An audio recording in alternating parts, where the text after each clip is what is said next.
First of all, it was wonderful to have a delegation from Afghanistan, which is there for the first time in many years that we have seen, and delegation led by Honorable Minister of Afghanistan, Honorable Minister of Commerce and Trade Afghanistan, which visited PhD CCI here.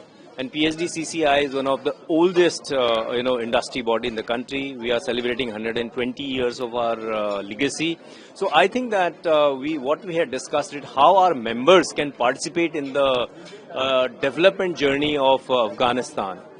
And especially there are low-hanging fruits in healthcare sector, in medical sector, hospitals, and infrastructure, and other, like IT and all these sectors. There is huge opportunity for Indian businesses in Afghanistan.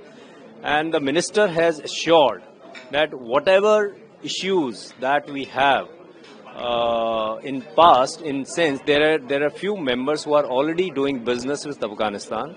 And they had shared their concern with the Honorable Minister of Afghanistan, who was very proactive. He said that whatever issues are there, we will find the immediate solution for that.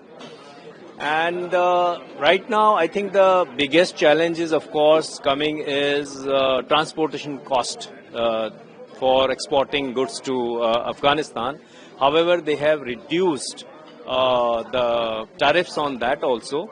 And there is, huge opportunity for Indian businesses, because the way the geopolitical landscape and the business landscape of the world is shifting, I think there is great opportunities for Indian businesses in Afghanistan. This is the new market, Afghanistan, who is building it up.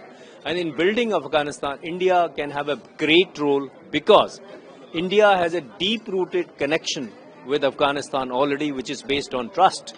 And we have very good relations, people-to-people connect. And I think that our industry will definitely,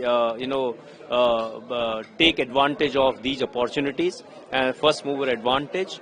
And they have assured that there will be more delegations from Afghanistan to PhD CCI. And PhD CCI will also mount delegations to Afghanistan on these sectors. And we are hoping that the business trade between Afghanistan and India will boost. And at the backdrop of the kind of tariff wars which we have seen in the world, I think the new market is a great opportunity. We hope that that will give another opportunity for our businesses.